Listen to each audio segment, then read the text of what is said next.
to work. There we go. Let's scoot over, John, and get you to take up all the room. Right, this is it. This is Mike and Hike, episode 1. Okay. Welcome to this well-established show. Yes. Good to do this. So actually, you need to introduce yourself. So, who are you? Oh, my name is John Edward Mgbang. I am from Cross River State in Nigeria, and I've been in Wales for just over 5 years now. And I've had a very good time here, and I'm very happy also to have met Tom. And yeah. So it's been very nice. Good country. Yeah. So that's kind of like what I wanted to have a chat about. Really, that was the whole point of this. Was I kind of want to talk about your experience coming from Nigeria to Wales, because I think that's a really niche, specific perspective that you've got there that most people probably wouldn't have ever heard before. So, like, first of all, so you moved here in what year again? I moved here in September 2020. Okay, so it's, around 5 years you've been here. Yeah, literally 5 years. Essentially at the heat of COVID. Okay. So it was, the experience was totally different from what it is now. Yeah. So you've had 5 years in Wales. I just want to know sort of how does it compare to living in Nigeria? Kind of what are the big main differences for you? First of all, you need to break that down because there's so much. Are you talking about in terms of culture, in terms of traditions, religion, politics, ethnicity? So I guess I'll start with when you first came in. So September 2020, you first arrived. Well, you came to England first, right? Yes. So was it Preston? Yes, Preston. So what was like within the first couple of months? What I guess were the biggest culture shocks? The greetings. So like Okay. you wake up in the morning and you go to work, for example, and you meet people. Someone tells you, all right. Nobody does that in Nigeria. Like, people will say, good morning, how are you? I'm fine. Like, people in Nigeria tend to greet with intent. Like, they mean that greeting.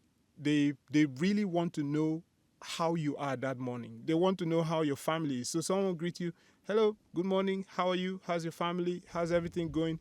They literally stand there to listen to your feedback. So there is the intention to actually know. They care about what you're saying in response.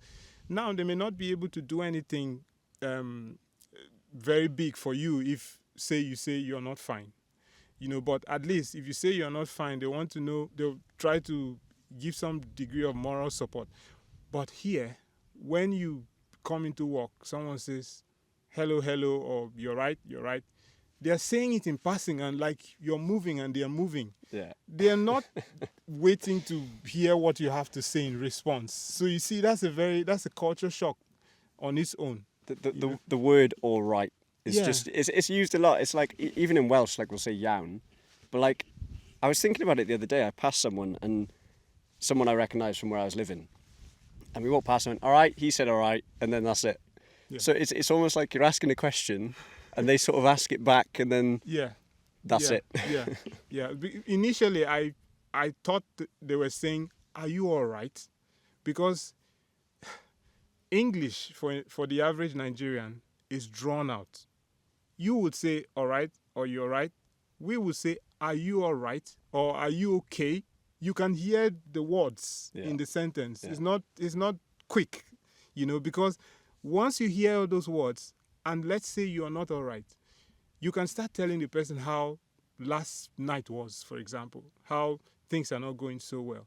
But here, because of how fast-paced things are, no one really stops for a moment to really care about what happened to you the previous day or whatever you may be going through. Yeah, I think the most of it is someone will go, you're all right, are you all right? And they'll go, yeah, good, you. And you'll go, I'm all right. And that's kind of it. For and the then most you move part, on. Even in Nigeria, people do that as well. It's not all the time in fact, maybe 10-20% of the time you have a negative response. Yeah. But for the most part, they say, yeah, I'm fine. How are you? Good. And then you move on.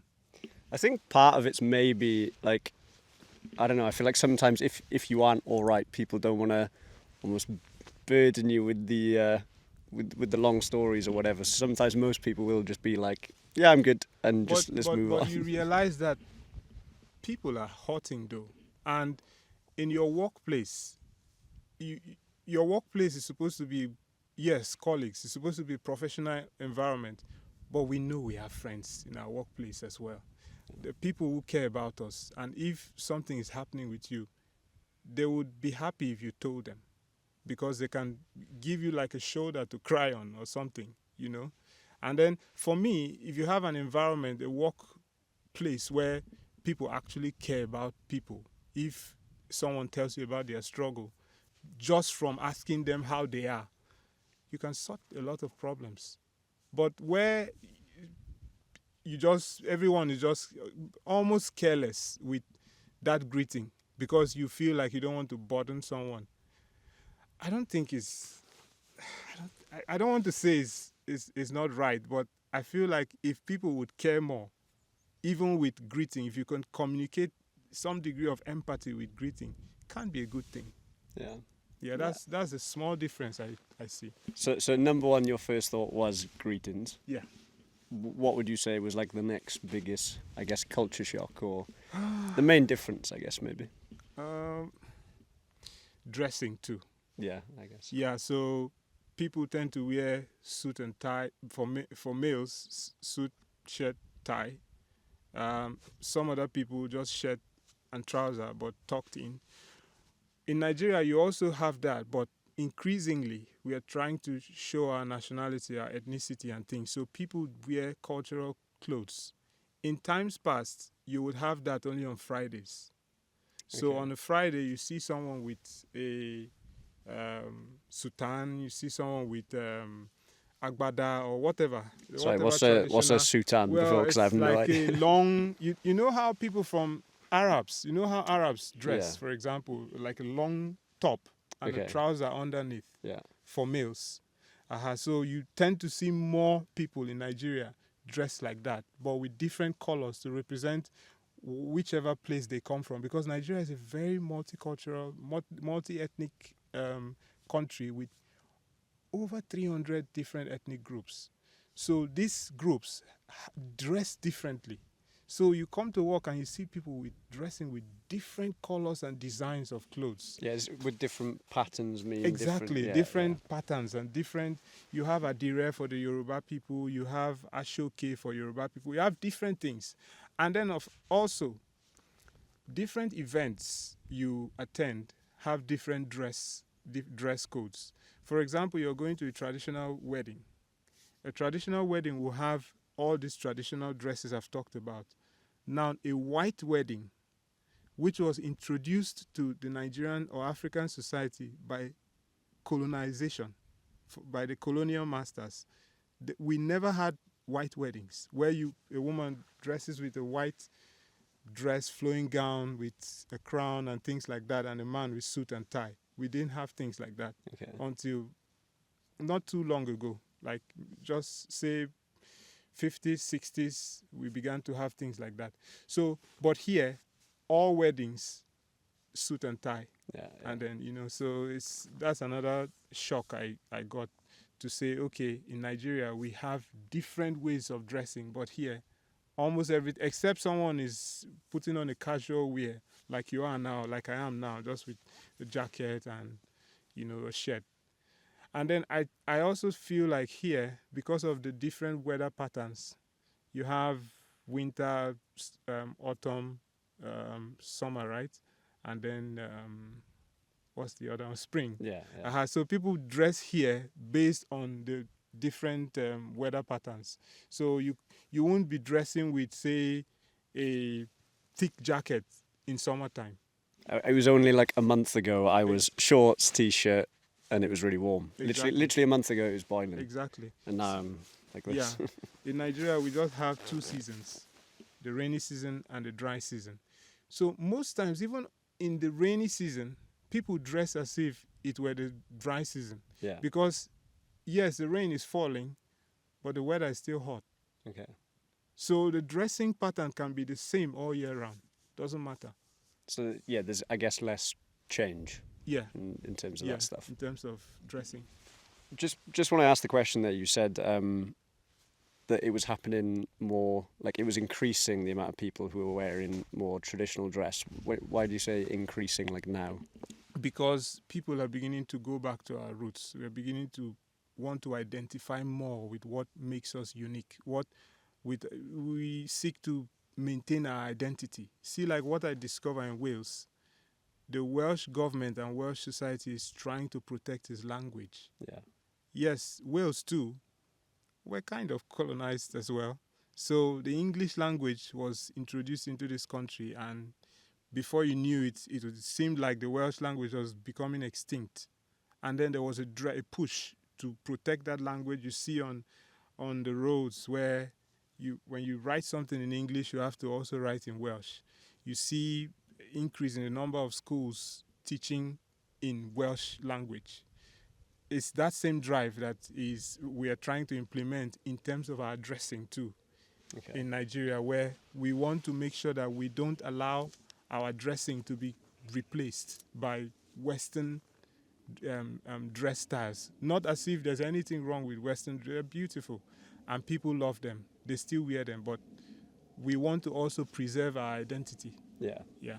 But when you say increasingly, do you mean like the last 5, 10 years, 20 years? Like what sort of time frame do you think? Yeah, since I've actually left Nigeria, more people have started dressing with traditional dresses, way more than it was 5 years ago. Would you say people you know? People I know and people generally. As I went back, I had a bit of a shock too, upon going back, that there are more people dressing with classic Nigerian clothes than they were in 2020. Okay. Yeah.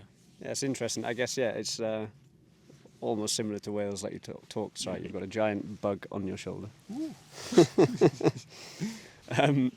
Similar to Wales in that sense, where it's you can feel it more. Yeah, the last 10 years maybe a lot more of a push with like language and sort of St. David's Day traditional stuff, and I guess it's a similar story. Why do you think that's happening like in the last 5 years in Nigeria? What do you think's actually pushing that?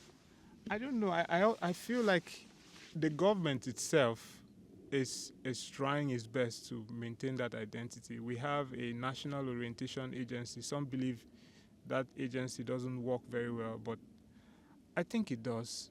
It pushes for this identity. Also, the media space. The Nollywood, for example. Nollywood is a movie industry. Okay, I've never heard that before. Okay, we have a movie industry called Nollywood. It's similar to Hollywood. Yeah. Is Hollywood the biggest? I think Bollywood is. I don't know, but Bollywood's meant to be pretty big. Biggest. Not that I've ever watched a Bollywood film. Bollywood have very good movies too. So not Nollywood, Nollywood, okay. 3. Nollywood these days seem like they produce more movies than Hollywood as well. Okay. You can fact check me on that. But I think it's Bollywood, Nollywood, and then Hollywood now. So, but the point is, we have a big movie industry where that movie industry is trying to push the image of Nigeria through our dressing. So you see different. It doesn't matter what genre of movie it is, whether it's family movies, whether it's action, whatever the movie, the dress codes are very Nigerian. Okay. So I think the movie industry is pushing it, the government itself is pushing it through the National Orientation Agency, the media too, from like mainstream media, even social media, where you have podcasts now. Like this one? Yeah, like this one. So you see podcasters dressed with our traditional, these things, when people watch them, these are the people that kind of get fashion going. So someone sees someone watches something every day. Imagine we come on this podcast regularly and you dress a certain way. Yeah. You may not repeat the same clothes, but the different clothes you wear give a certain vibe. People who watch may tend to dress like that as well. I don't think anyone has ever looked at me and thought I'm going to dress like that. I don't think it's ever happened, but I see what you're saying. Well, you never know, because now you're doing something that will put you out there. So You never know. You're going to see this jacket everywhere. Well, That's what. we'll see how that goes. But these are the things, the people pushing the traditional dress thing, and I like it too. I think it's a good thing for countries or for people to maintain their identity, whether it's through clothing or through their language. So, do you have any traditional dress yourself? I do. In fact, I even made. I had a fashion designer make me a dress. It's we call it senator. Okay. So, the senator name comes from parliament. So there's a certain way Nigerian senators tend to look. So you also wear like a long dress. It can be long sleeved, it can be short sleeved, but it's usually long. Sometimes to the knee level and other times further down. And then you have a trouser, and then the shoes you wear with it do not have laces. When you wear these traditional dresses, still a shoe. It's very appropriate to wear things that look like loafers, similar to loafers, without lace. Okay. So you use laces either for casual wear or for normal shoes that you wear with formal, English dress. So, yeah. I think next time we do one of these, you're gonna have to wear it. We're gonna come back to this spot, and you're gonna be in that. What was it, senator? I'll try. Yeah, senator. I have a senator, and then I have another traditional wear that is more associated with the Igbo people. Okay. The Igbo people are from the eastern part of Nigeria. They are one of the three major tribes in Nigeria. You have the Hausa, which is the largest. You have the Yorubas, the second, and then the Igbos. Now, these three different ethnic groups have the identical style of dressing. Now, I come from a minority. And the state I come from is called Cross River, and there are 18 local government areas in that state. These 18 local governments have more than 18 ethnic groups. And within those ethnic groups, they have different languages as well.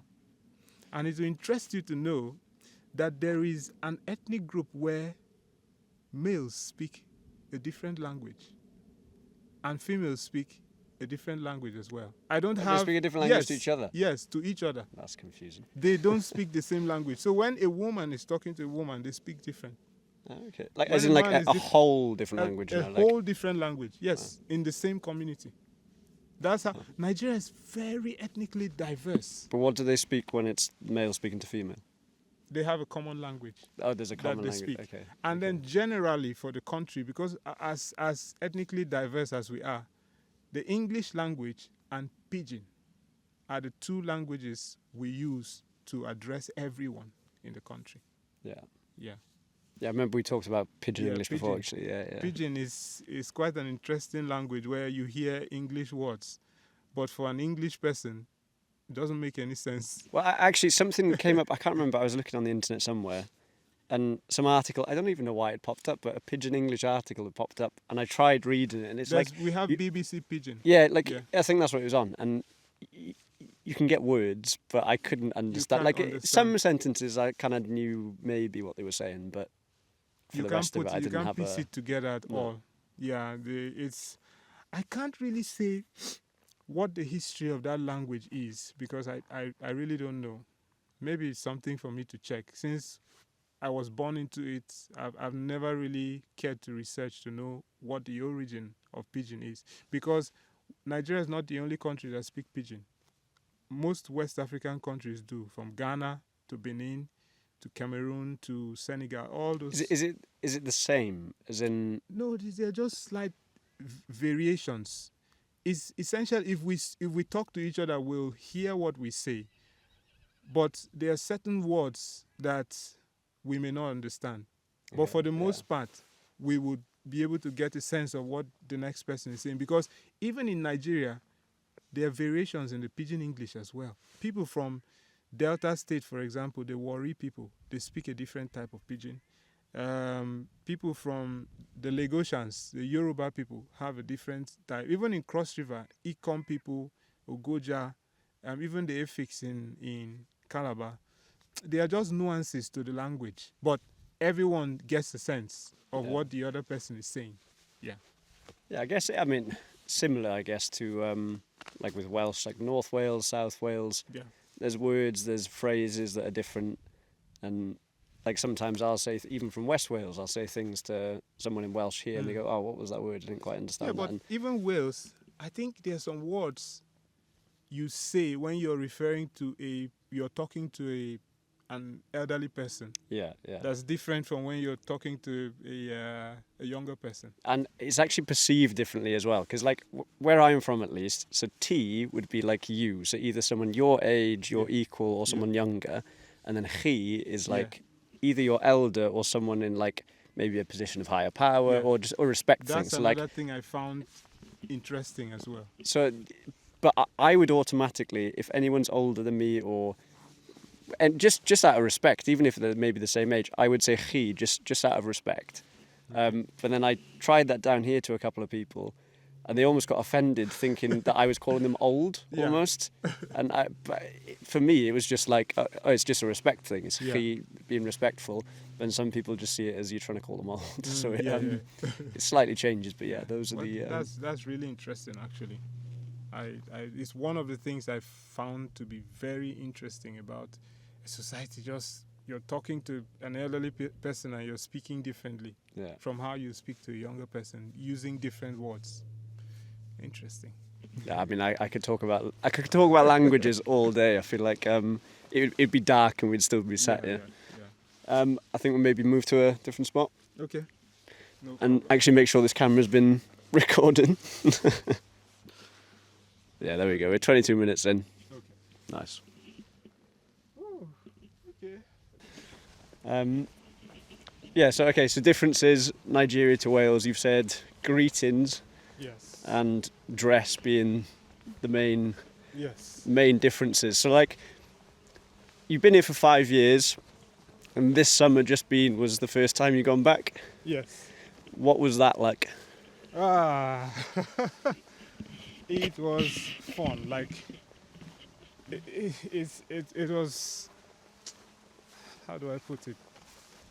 The feeling was surreal feeling. Like I was so excited to see my dad again after 5 years because my mom had already come into the country to live with my sister and her family. So during that time, she had come in twice. So I had seen her on 2 separate occasions. So I mean, I still missed her because she had already left. But I hadn't seen my dad for 5 years. I hadn't seen my 2 younger sisters who were still in the country and their husbands and their families. So you can imagine all these people were just dying to see me as I was dying to see them as well. So that was the main thing on my mind, to just see my family again. And upon going back, my dad hugged me for almost 2 minutes and we just stood there and were just telling me welcome. Welcome, welcome, welcome. It's been a long time coming. So yeah, it was just the feeling of going back to see family again. It was, I can't explain it, honestly. Yeah, I think 5 years is quite a long time to not see someone who's close to you. Yes, it's been a very long time. And I mean, I achieved almost everything I went there to do. First being to see my family, because my dad has been ill for some time now. He's good because he's on his medication, he's been on a diet, and he's been taking care of himself. So, you know, he had recently had a small medical incident, and I just felt like I couldn't live with myself. If anything were to happen to him and I didn't see him, you know, so I just had to go this summer, because with the kind of job I have, outside that summertime, I may not have any other opportunity to travel again within the year. So I just had to take the opportunity to go home. And I was very glad that I did, because I spent a few weeks with him. Was it 4 weeks, 5 weeks you were there? About 4, yeah. So outside of the being happy to see your family and all those things. Also friends, really, my friends, my former colleagues from work, you know, most of them have gotten promoted, you know. Some are now senior lecturers, some are associate professors, some are professors, some are now, you know, they've attained higher levels in the profession I left them, you know. Also, this is very. Yeah, maybe we won't talk and walk down there. I feel like one of us is going to end up falling. By saying the views up this way are pretty. From the last time I was up here, actually, this is way more kind of orange. Yeah. Let's see if the camera's now, actually. This road, is this where we came from? Hold on. The the camera's lost us. I don't know how long it's been. Oh, there we are. There we go. I'll just leave it there for a sec. Okay, so I was talking about my experience going back to Nigeria. So the second part after family was my friends and colleagues, which I've said for my colleagues, a lot of them had gotten promoted. They've attained higher positions in the job. I used to be a lecturer before I came into the UK, and I left at the level of assistant lecturer, and some of my colleagues are now either senior lecturers, lecturer 2 or lecturer 1, and of course they have bigger responsibilities and a little bit more pay, you know, and some of them have kids now, you know, to show that a lot of things have happened over that 5-year period. And then also friends of mine too, because I actually stayed with one of my friends in Lagos. I lived with him for 3 days, sorry. How far is Lagos from you? From Cross River. From Cross River is, if you take a plane, an aeroplane is about an hour. Okay. Yeah, but if you are to use the roads, it will be up to 8 hours. Okay. Yeah, because not necessarily because it's too far, but because the roads are not so good. Yeah. Yeah, you have a lot of potholes. You have some very bad spots on the road. So cars tend to break down on the road. Trucks, mainly, trucks carrying heavy duty trucks.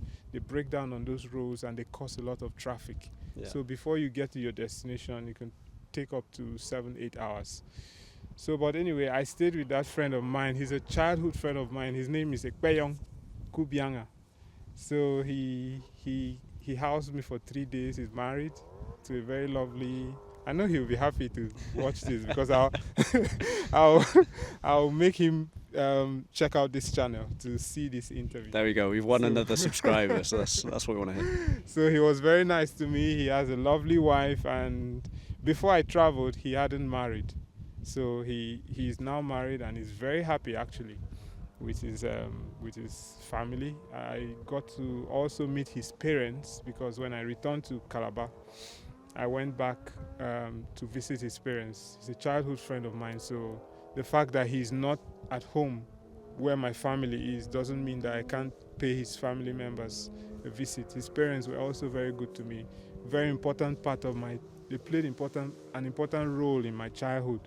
So I paid them a visit. They gave me food. You know, that's another thing I missed leaving Nigeria. The food. That's what that was actually going to be. My next question was going to be. Oh my God! I was going to ask you about. Right, hold on. You take that a second. Yeah. I'm just going to chuck the camera down here. Okay. But tell me about. Food. Okay, so, look, coming into this country now, that's another shock. Going back to the first question you asked me, the food here is different, Tom. You know, you have vegetables like broccoli, like cauliflower, like Brussels sprouts, all the brassica vegetables. You have kale, lettuce, and the rest. You have countless number of fruits as well.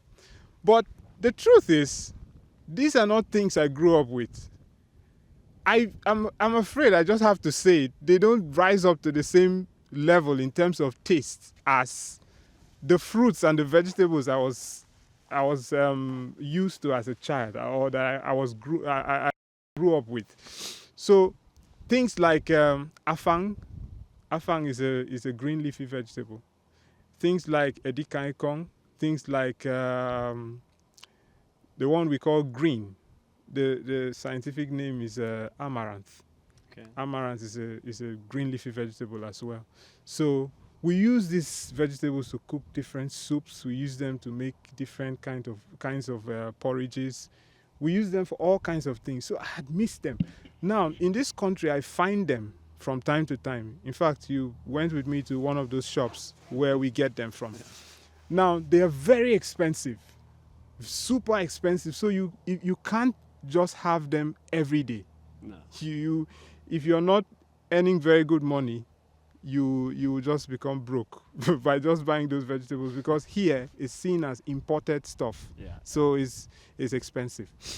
So, and then if we find some of them be in their dry form, so they dry them to preserve them. Yeah. Now, so you reconstitute them using water to bring them back into those, like the fresh thing, but it's not the same. The the taste changes, the texture changes, and then the overall feel, like when you finish eating, you don't get the same vibe you get if you had eaten the fresh thing. So it was one of the things I was looking forward to when I traveled.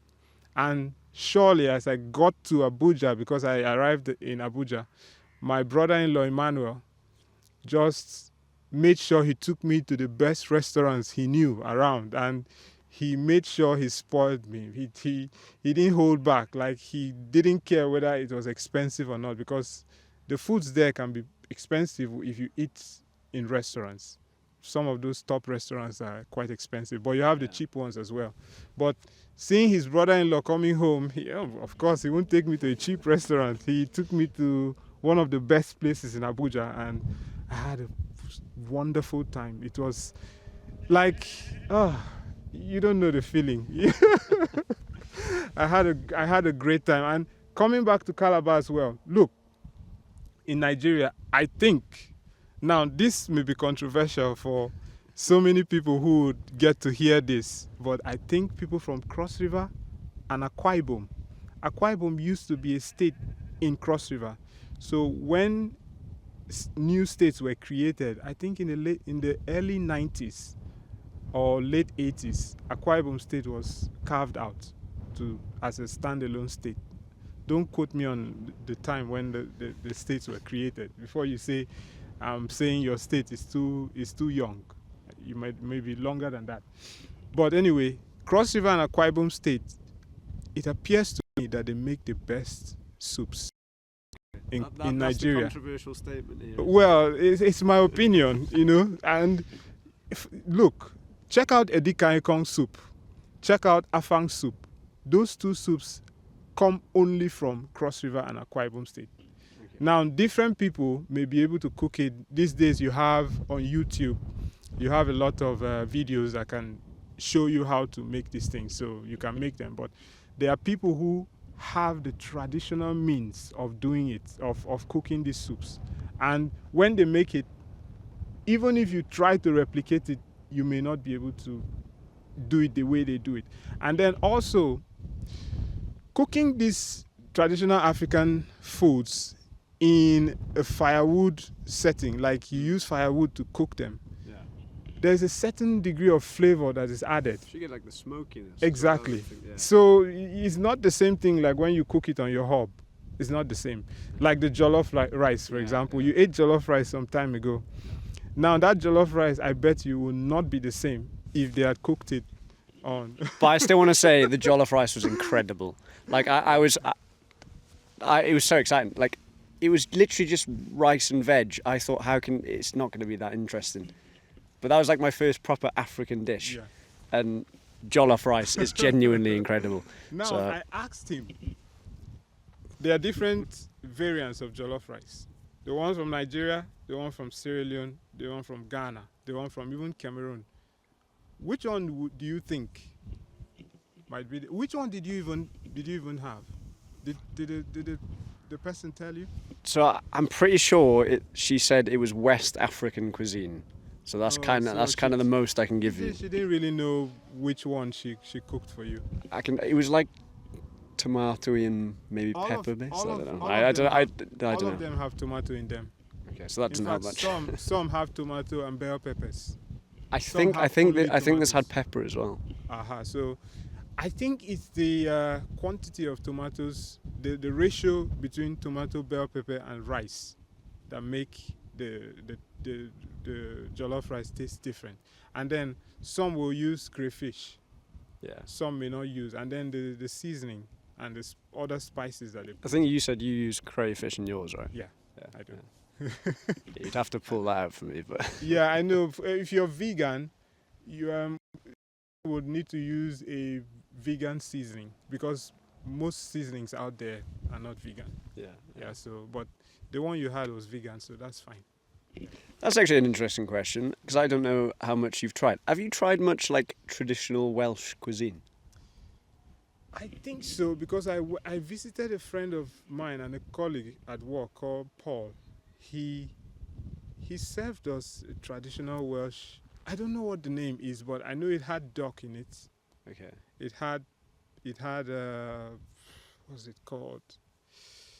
There's this vegetable. It's long with spikes. When you eat it, when you go to pee, it produces a certain smell.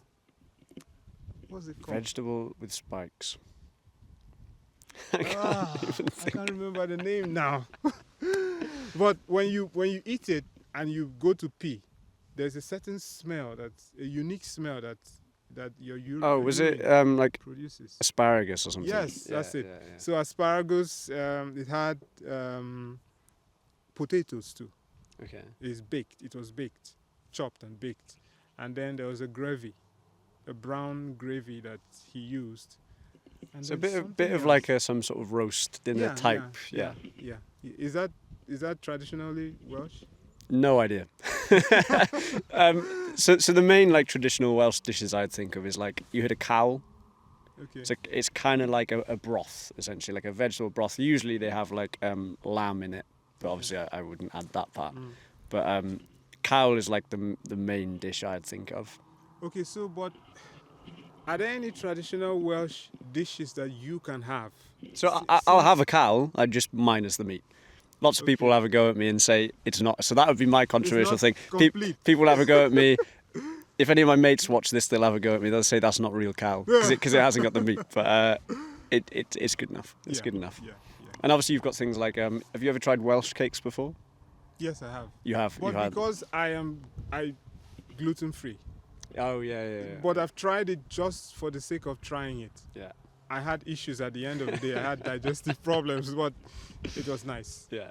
I have my own gluten issues. Is not like an allergic reaction. It's more of a intolerance. Yes. Well, you know, I can I'll still have things containing gluten just to taste them. I may have trouble later, but it's not so bad. I don't know 100%, but I know the Cardiff Market, Okay. the market in town. They do vegan Welsh cakes. They might be gluten free as well. So I'll have a You look. see, that's I'll the thing. I'll have a look. If That's there's the any, problem. Most people think that because something is vegan, it's also gluten yeah, free. it's not obviously it's not always the case, but not always the case. but something tells me they do gluten free ones. I'll have a look. Okay, If they you do, please I'm let me bringing know. them next You time. Just bring it. For Yeah. me. Yeah. I think that would actually be a good one to do. We'll come out here again. Okay. You're going to bring me some jollof rice minus the crayfish. Okay. My drone's moving itself. Where's it going? Hang on, I'm gonna have to stop because this drone's trying to land itself here. Hold on. Where is he? Look at it. There. Yeah, see, this is the. It's because the battery was running out. I sort of forgot it was up there, to be honest. See, this is the kind of technical issues you can get filming out and about. He's happy. What was I saying? Okay, we're talking about the jollof rice. We would come back. Oh, here yeah, again so and That would without be the crayfish. so when you come for episode whatever it will be 3000 or Yeah. whatever. I think I'll bring you a cowl. I'll bring you a nice pot of cowl. Okay. You can bring a jollof rice or whatever, and then we could rate the dishes. No problem. I think that's an will be idea. Glad to do it. No There you go. problem. No worries at all. Right, I reckon we started in that way again. Okay. Might need a new battery for the Yeah, drone. yeah, yeah. But yeah, so I guess going back to the whole Nigeria Wales conversation. Yeah. We've talked about like the dress, greetings, bits of language, food, Yeah. which you're very passionate about. Yeah. I think you can also talk about the environment as well. Yeah. Talk about forests, for example. Yeah, I mean, so this is where we think I could bring your dad and his book into the conversation in a second. But yeah, I mean, I always say to you, like, I mean, if I just use the drone actually to make my point, maybe. Hold on. I'll just plonk him there. Right, so the forest over there now that we can see, I think lots of people make the mistake. They come to, so we're in the Brecon Beacons National Park. They come here and they think, oh, it looks perfect. It's green. There's fields. There's trees. They think it's natural, but basically everything you can see on this screen now is not natural. Yeah. I mean, all of this is just overgrazed by sheep. There should be lots of trees all around this land, but because of the amount of sheep and grazing that's going on, the trees never get a chance to grow. Mm-hmm. And then even when you do see trees in the distance, they're not actually trees that should be here. So that's all monoculture, like every single Just tree. planted. Yeah, all planted, all in rows, all the same species. Within those forests, you'll just have no biodiversity whatsoever. And I've been in those woods, I've camped there, and it's like an eerie silence. Yeah. Like there's no birds, there's no activity. no activity at all, because the forest floor's dead. There's nothing going on in the soil. There's no new things growing.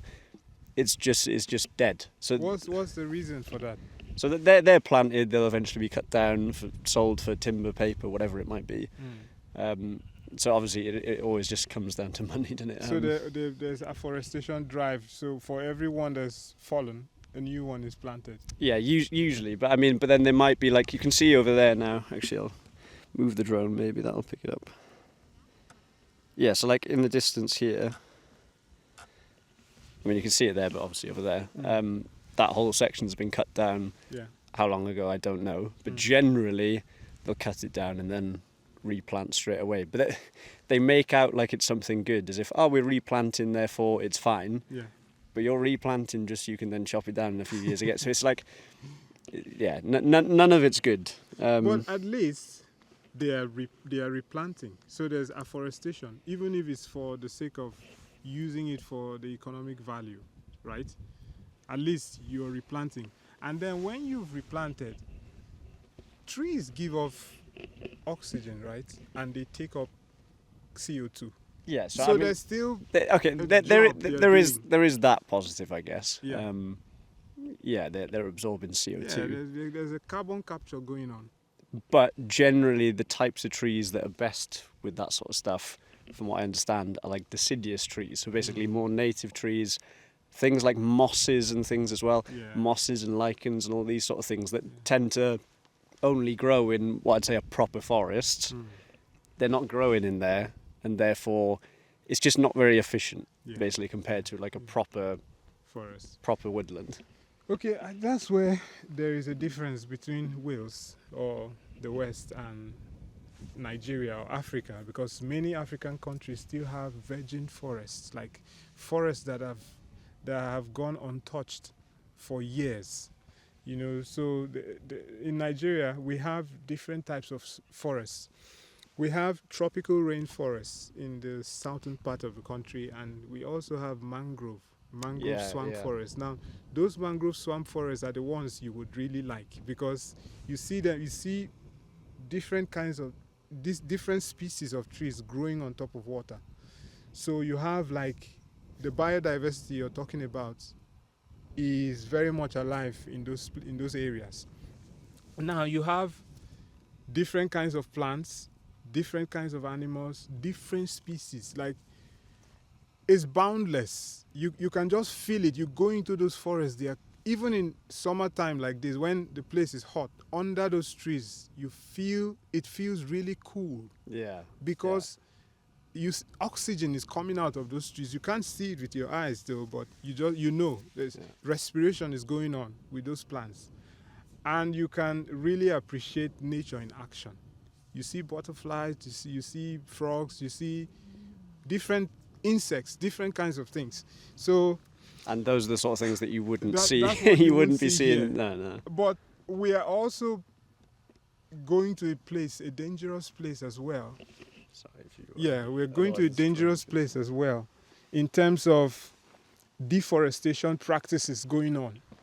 So people are beginning to take down trees that have been growing or have been standing for years. They are taking them down. Trees like species like Melina, for example, is a fantastic tree species. It's good for furniture and things like that. Melina, mahogany, Yeah. ebony, teak. So there are so many trees like that. Now, when I was a child, my father would take me to our village or to Ikom, where I was born. It's like 5 hours from or 6 hours from Calabar. By the side of our motorway, what we call motorway, we call it highway. Yeah. You see those trees just by the road, different species of those trees. But today those trees are not there anymore. They've deforestation, they've taken them down. They're using them, selling them illegally, by the way, for the financial benefits.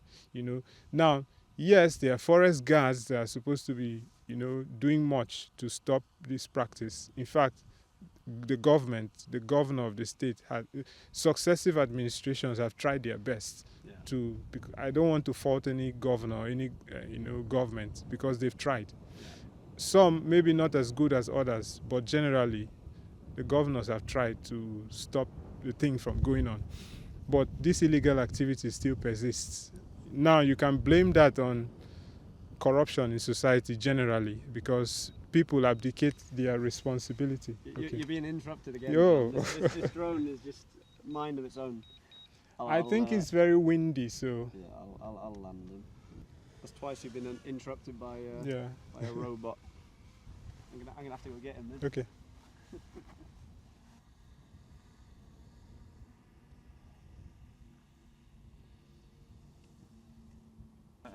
Okay, so we're also having the issue of deforestation, and that problem is occurring as a result of corrupt practices by people at different levels of government. So the governors have tried their best to make sure that they stop it, but they are whatever they are doing does not appear to be good enough, because it still persists. And in societies like ours, where the rule of law is not really enforced, people are not really held accountable for their actions. If you are an environmentalist, like the kind of person my dad was or still is, you just feel so bad about the current state of affairs, because those trees are chopped down one after the other and nothing happens. Nobody is held. We've never heard on the news that someone has been arrested or jailed or something for destroying forests that have been standing for years. Well, did you see, when was it? Was it last year? I don't know if we talked about it, the whole sycamore gap tree. Yeah, the one two guys chopped down that tree and they were sent to prison for 4 years. Yeah. No, now this kind of thing, I've never heard something like that before. In fact, if you tell that story to someone outside this country, they'll be like, no, what's that all about? Like, they didn't do anything. Like, I hear that they were looking for what? For precious metals or something? What, the two guys? Yes. I don't actually know. Around that tree, they say they were searching for something. I thought they just did it because the tree had been there for too long. Thought it was funny. I thought that was the. Oh, then that's even crazier. Yeah. So biodiversity check is 100%. Our forests are very diverse, from the tropical rainforest to the mangrove swamp forests. They have all kinds of insects, all the classes of living things that you teach in biology, from the mollusca family, all the phylums. You see them in those forests in action. You can see it. You won't see it here. So that's where one of those fundamental differences in terms of the environment between Wales and Nigeria. So, in Cross River, you have like rainforest, right? Yeah. So that's what I feel like most of you lot don't actually understand this, I don't think. So in Britain, we're supposed to have rainforests. It sounds wrong. You think rainforest, you think of the Amazon, you think of these places in Nigeria. But we are supposed to have, I think, I can't remember the exact percentage, but it's something like 40% of the UK should be rainforest. Huge sections of Wales used to be. I think it's less than 1% that's left. So there's because of land use for housing or for... It's mainly agriculture. So like you say, the stuff around us where there's just sheep and stuff grazing, but it's also things like deer from back a day. But at the minute it's mainly because of agriculture, sheep. Most of our land is used for farming. Now, obviously we need farming, but what would you rather they do? What would you have them do? Let's say there was no farming and these forests are preserved. Would you instead wish that the government import food products from abroad? Well, yeah, that's the this is a whole other conversation here. But the way I see it is, at the minute, like meat and stuff is really cheap, right? Obviously, I don't buy it, but it's really cheap, and that doesn't make any sense to me. We make our meat really cheap, and then we end up just buying more from abroad.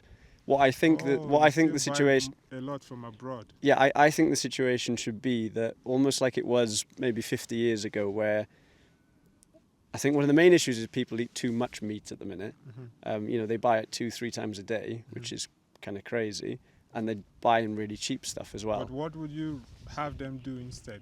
Well, what I think it should be is like go back to as it was back a day, where meat was kind of like the once a week type thing, and I think sheep and cows and stuff that are nurtured or whatever here, they should be more expensive.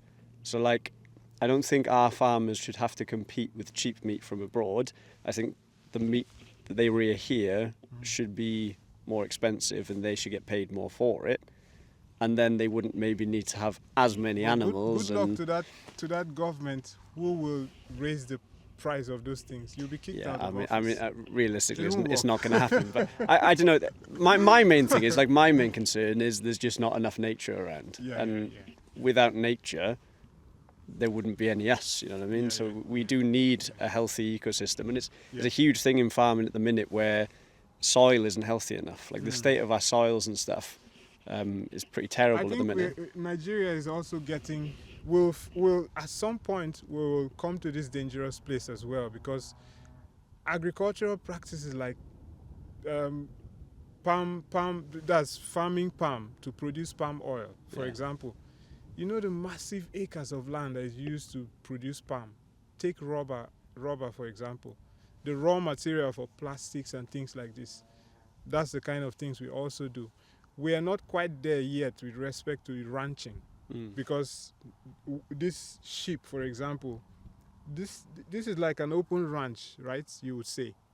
We haven't gotten to this level yet because we still have open grazing where things like cattle, it's mainly cattle that people rear. They allow them to even go into cities to just eat, and then they get into people's farms. For example, the process is not very well streamlined yet. Like I can see here as it is now, where I've never seen sheep on the road, for example, but you will see cattle on the road in Nigeria. You do sometimes get sheep on the road. I mean, actually, the road that we've just come up to here now, like 5 minutes that way, I had to stop the car in the middle of the road because there was sheep. Is like a sheep that comes out of a place that had barricades, right? Yeah, like, usually they've like escaped a fence or whatever it might be. I'm talking about deliberate rearing of animals outside a grazing area. Yeah, that's what I mean. Is not a good practice, but it takes legislation. It takes like a government that has a political will to do it, because those farmers have been living like that for many years. So, like we're talking about increasing the price of sheep, a government that comes around and almost like puts a blanket ban on animals grazing openly might not survive the next election. So it's the same thing.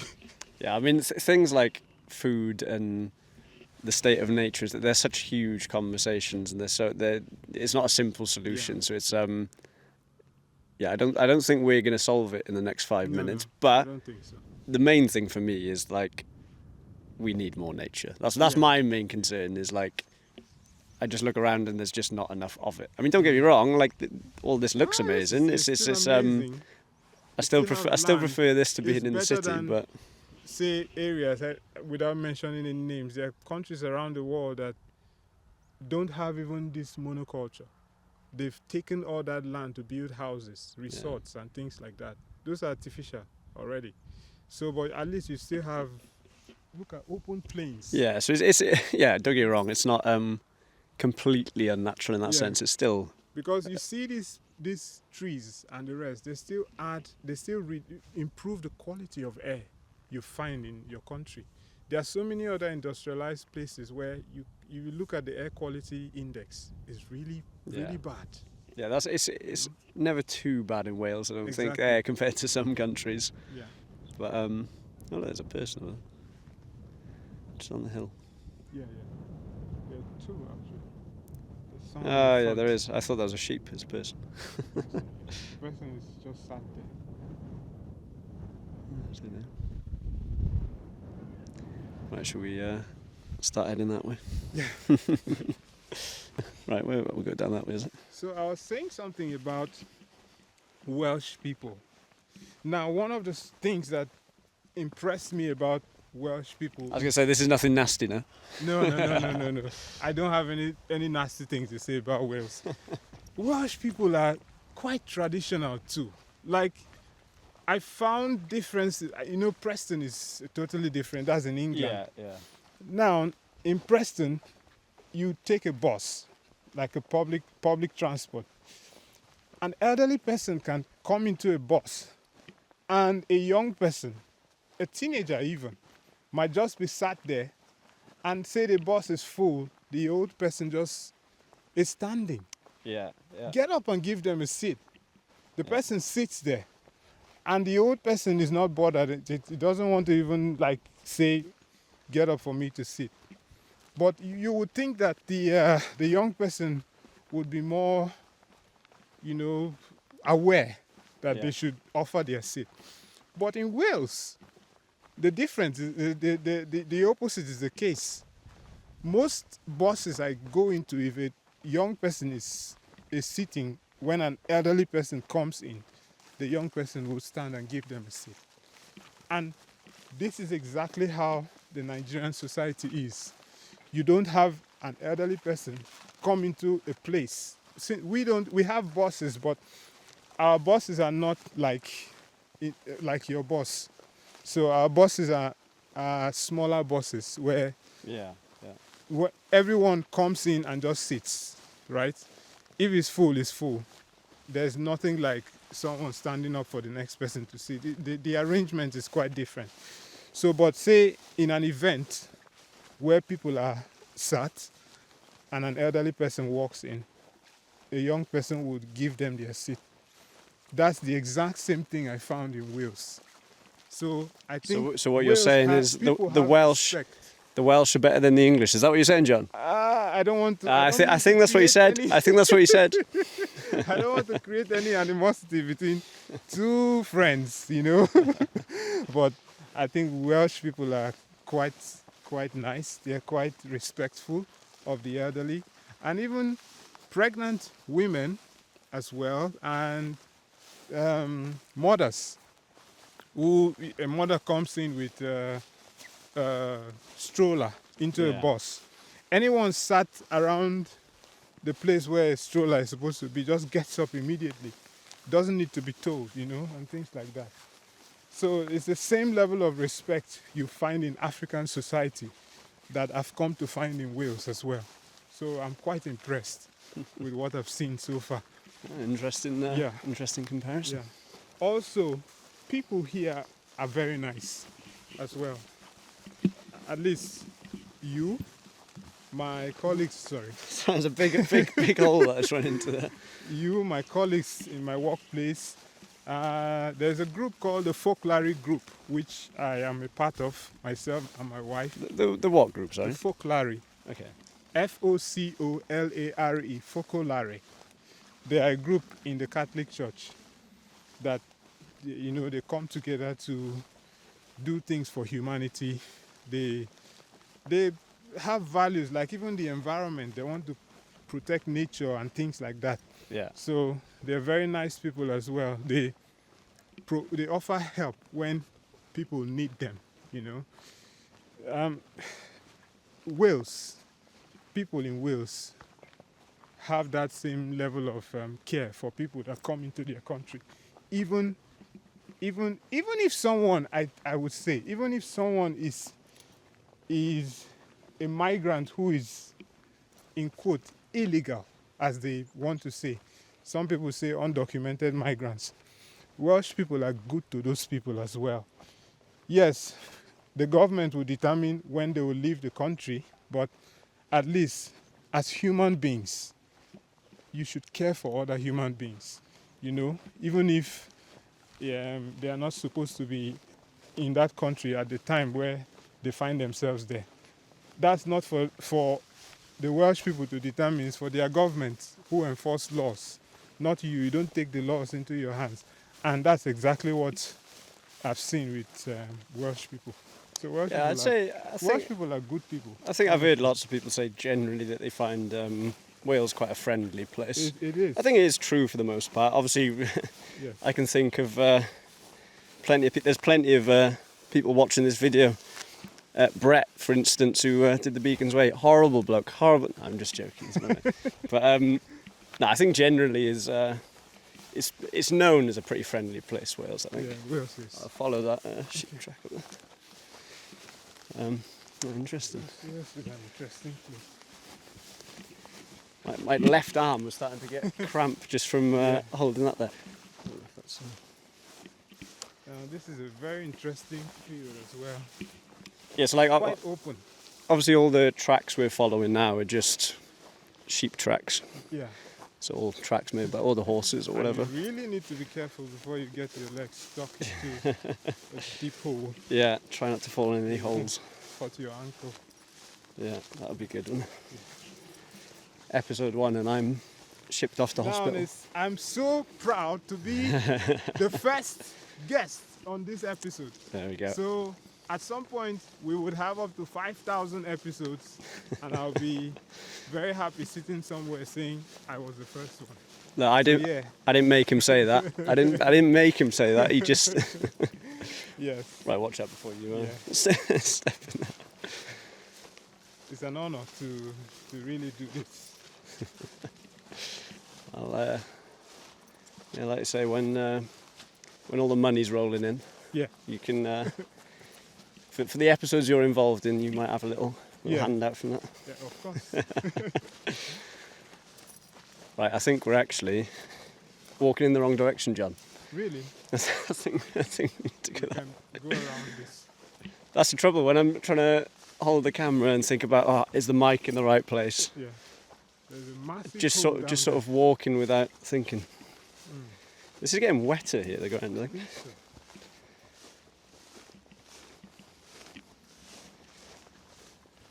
See, this is like a rare example of, in front there, just a little tree that's managed to grow in amongst all the, nothing. That's actually one thing that I love about just being up on the mountains or whatever. Mm-hmm. Every 20 minutes, everything looks different because of the lighting. Yeah. So like, just where the shadows will hit on the mountains, which bits will be light, which bits will be dark. Yeah. Like the same view is always interesting. That's just one of like my favourite things about walking. That's the only bird flying around this area. Do you know what it is? There's a test for you. There's a crow, No, bigger. hawk. That's a red kite. So that's probably my favourite bird. Okay. Favourite bird. Okay. Red kite. Yeah, they're pretty cool looking. Don't step in that. Oh, Big one. That's quite interesting. Look at the tree there. Tree. That's weird. Are these See that? nests? No, it looks like some sort of lichen-y type stuff.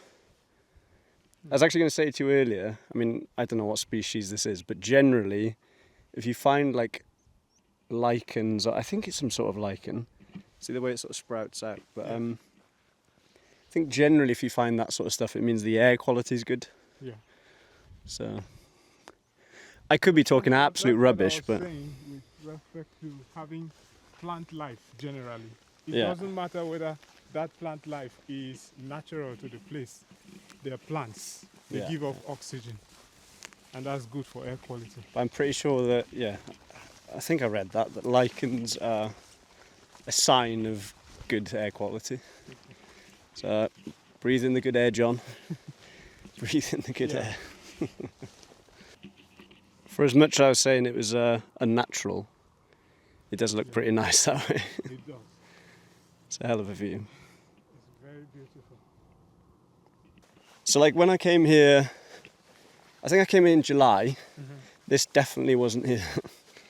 Is it not what you watch in movies where someone has committed a crime and then just drives a car to one forest and sets it on fire? I think that's exactly, I think we're walking into a This might be crime scene here, crime John. scene, honestly. I didn't expect to find that here, I'll be honest. That's weird. I think we should leave this place. Yeah. We're going to get caught up in some Exactly. major, I don't know, it's weird though, isn't it?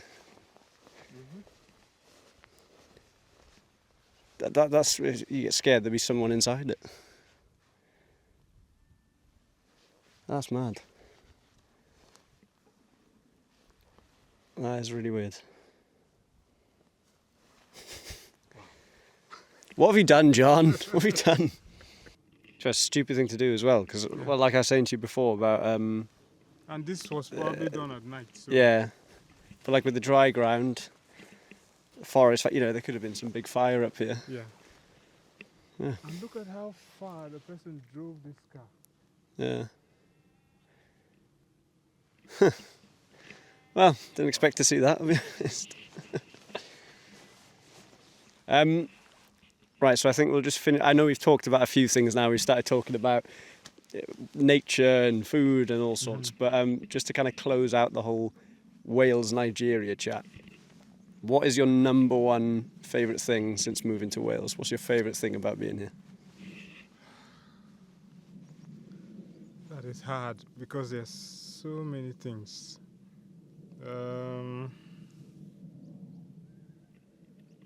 The number, not just Wales, the UK, Okay. England, Wales. You know how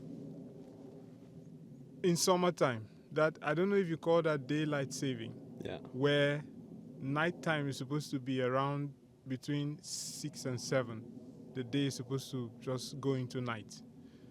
And then you sit up 8 o'clock, it's still sunny. 9 o'clock, it's still sunny. Sometimes almost 10. That is wild for me. Like, you're supposed to even be asleep and it's still bright and sunny. Now, that's an incredible thing for me. I would never have thought that I would see somewhere where at 9 o'clock the sun is still up. Yeah. So that's So, the yeah. most impressive thing for me that I've seen. Because I guess, like you said, with Nigeria, seasons-wise, it is rainy season, dry season. Dry season. But in terms of Always sun night, 7 setting, o'clock. it doesn't really change, It does it? doesn't change. Yeah, Just, even if it does, maybe 1 hour. Yeah. That's all, 1 hour. And then maybe if the sun rises from, say, 6 o'clock, it might start between 5:30 and 6 in maybe the dry season. And then the rainy season, maybe from 6:30. But in this country, 4 o'clock, the Yeah. sun is already rising. Well, That's we're getting incredible. into that season now where it's getting darker and darker and darker. Yeah, we're going back. You again. get to 5 o'clock and it'll be dark soon. But that is one of my favourite things. Is it gets to springtime when it just starts to get lighter, Yeah. and then you hit 21st of June, longest day, and it's like 10:30, Yeah. and there's still light out. Yeah.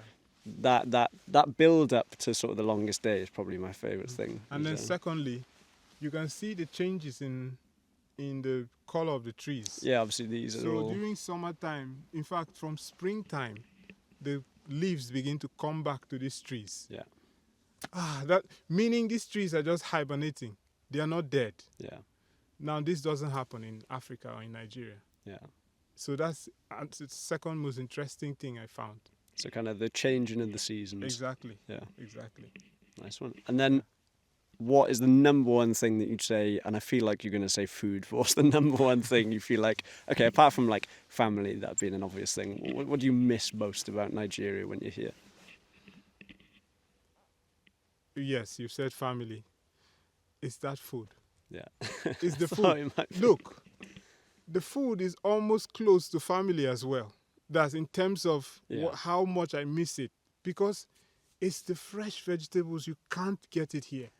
You just can't get it here, and there's except you were born here or they brought you here as a child, for you to say you prefer the food here to the food in Nigeria. It's just not possible. There's nothing anybody can do about it. Yeah, It's yeah. just the way nature made people to just feel when they grow up with something. I've grown up with Nigerian vegetables, Nigerian tubers, for example. There are no plantains here. If you buy them, they are expensive because they are imported. There are no yams. If you buy them, they're expensive because they are imported. Even the sweet potatoes here are the orange ones. And those ones are not the same. Oh, I remember you saying about this before, actually. Yeah, they're not the same. The ones we have are the white ones. Yeah, that was it. And then we also have the ones with the purple back but white inside. And then the ones with the yellow back but white inside. There are other ones with the yellow back and yellow inside as well. So different species of potatoes in Nigeria, and they are tasty, flavorful and all that. They are just not here. So I will continue to miss it until the next time I go back. So yes, family, food, friends, and just the general vibe of just being in Nigeria. There's differences in terms of lifestyle. So being in this country, for example, you have to be careful with what you say. You have to be careful with how you say what you say. You just have to be careful about almost everything, because someone can just get offended. I was saying it to you in the car. In Nigeria, it's not as if you don't have to be careful, but at least you know that people understand what you mean. There's a nuance to how people talk. I don't know if it's culture.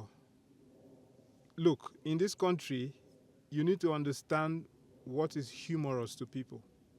In Nigeria, everybody knows what you're talking about. Yeah, they can just laugh at something. But you say it here, they're serious about it. You too, on your own part, may not get the joke in what the Welsh person or the British English person is saying. Yeah. But in your own country, they get you, they understand you. So here you have to, you're almost living a kind of cagey life. It's that cultural. I guess culturally, you know how to speak, or you know. Yeah, it's just sort of it's what you know, right? Yeah. And I guess I could understand. That's a very important thing. I feel like if you ask a lot of immigrants, especially from Africa, they'll tell you the same thing. They try to be very careful with what they say. They don't want to get themselves into trouble. Yeah. And imagine a human being living like that. You're not yourself. You're not free to communicate. But you see, if the role is reversed, if you go to Africa, you will be freer. You can speak even more freely there than you will speak here. I just run around speaking Welsh. They'd have no idea what I'm saying. So nobody will really care about. And even if you were to say something offensive, they're more likely to cut you some slack there. But if I were to say something offensive here, I'll probably be held accountable. So those differences are big enough for me to point them out as an example of something that I would say is unique for me since I've been here. Nice one. Well, thank you very much, John. Like I say, first episode, Mike and Hike. Yes. Like I say, you can say to everyone you know, when it's 5,000, 10,000 episodes in, this is the most successful podcast on the planet. You'll be able to be like that. I hope it is. And I'm really, really glad that I was the first person to start this. It's a pleasure. Nice one. Like I say, I mean, we're always having interesting conversations anyway. And even when this camera's been off, just today, we've already had like other interesting conversations that we haven't recorded. But yeah, so I hope you'll do one of these again with me soon. I hope we can do this again, and I hope the podcast becomes very successful. Yeah, at some point. Nice one. Like we're talking 1 million subscribers, 2 million subscribers. I'm not pushing you too far, but I think you should think in that direction. It can get to that place. Well, nice one. Thank you very much. Diolch yn fawr iawn. And it's North Star basically. It's basically night time now. So North Star. Cheers, John. There we go, John.